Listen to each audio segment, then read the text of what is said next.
Assalamualaikum warahmatullahi wabarakatuh. Halo guys, bagaimana kabar kalian? Semoga kalian selalu dalam keadaan sehat ya. Nah, kali ini kalian bertemu kembali dengan saya, Darti Sriani, NIM 202033059.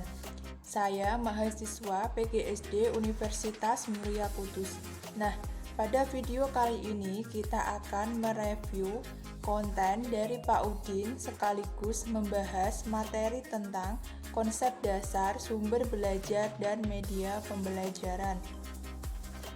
Nah, sebelum lebih dalam membahas tentang materi konsep dasar sumber belajar dan media pembelajaran, kalian harus paham terlebih dahulu apa sih pembelajaran itu.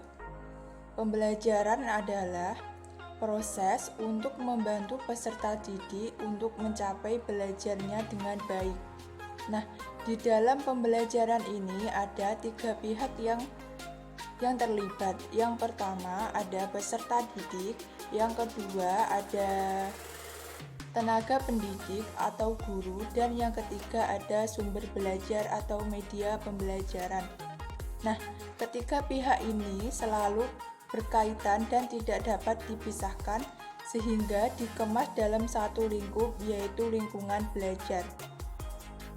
Sebagai seorang mahasiswa calon guru, tentunya kita harus paham betul tentang hal ini.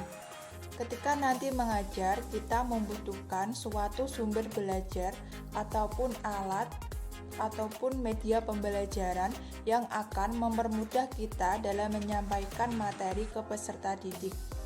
Nah, lantas apa sih sumber belajar itu? Lalu, apa itu media pembelajaran? Baiklah, mari kita bahas bersama-sama. Sumber belajar adalah segala sesuatu yang tersedia di lingkungan belajar untuk memfasilitasi kegiatan belajar. Nah, kata sumber itu berarti asal atau dari mana kita mendapatkan sesuatu. Dalam dunia pendidikan, sesuatu yang dimaksud ini adalah ilmu atau materi pelajaran. Jadi, yang menjadi sumber belajar itu adalah materi pelajaran. Nah, sumber belajar itu sendiri dibagi menjadi 2 macam. Yang pertama, sumber belajar yang dirancang, contohnya seperti buku, LKS, dan lainnya. Yang kedua, sumber belajar yang dimanfaatkan, contohnya seperti museum, terus dalam jenjang sekolah SD itu seperti alat bantu atau media belajar interaktif. Lalu, apa itu media pembelajaran? Media pembelajaran dapat diartikan sebagai perantara atau penghubung antara dua pihak, yaitu sumber pesan dan penerima pesan. Nah, yang menjadi sumber pesan di sini adalah tenaga pendidik ataupun guru, sedangkan yang menjadi penerima pesan adalah peserta didik. Sehingga dapat diartikan bahwa media pembelajaran itu sebagai penyalur atau perantara materi pelajaran atau pesan pelajaran dari guru ke peserta didik. Media pembelajaran itu sendiri bisa berupa benda konkret atau nyata seperti buku, dan juga bisa benda maya seperti Zoom, Google Classmeet, Google Classroom, dan lainnya. Sumber belajar dan media pembelajaran adalah sesuatu yang sangat berbeda sekali. Sumber belajar itu asal atau dari mana kita mendapatkan materi. Sedangkan media pembelajaran itu sebagai perantara antara pemberi pesan dengan penerima pesan. Nah, apabila kita ibaratkan sebagai seorang kurir yang mengantar barang, nah, yang menjadi sumber belajar di sini itu adalah barangnya yang dibawa oleh kurir. Sedangkan yang menjadi media pembelajaran itu adalah si kurir itu sendiri. Sehingga sudah sangat jelas bahwa keduanya ini sangat berbeda. Media pembelajaran itu sangat penting digunakan dalam proses pembelajaran. Dalam proses belajar, sering terjadi kendala atau masalah selama proses pembelajaran itu berlangsung. Nah, untuk mengatasi hal tersebut, salah satu solusinya dengan penggunaan media pembelajaran. Lalu, seberapa pentingkah media pembelajaran?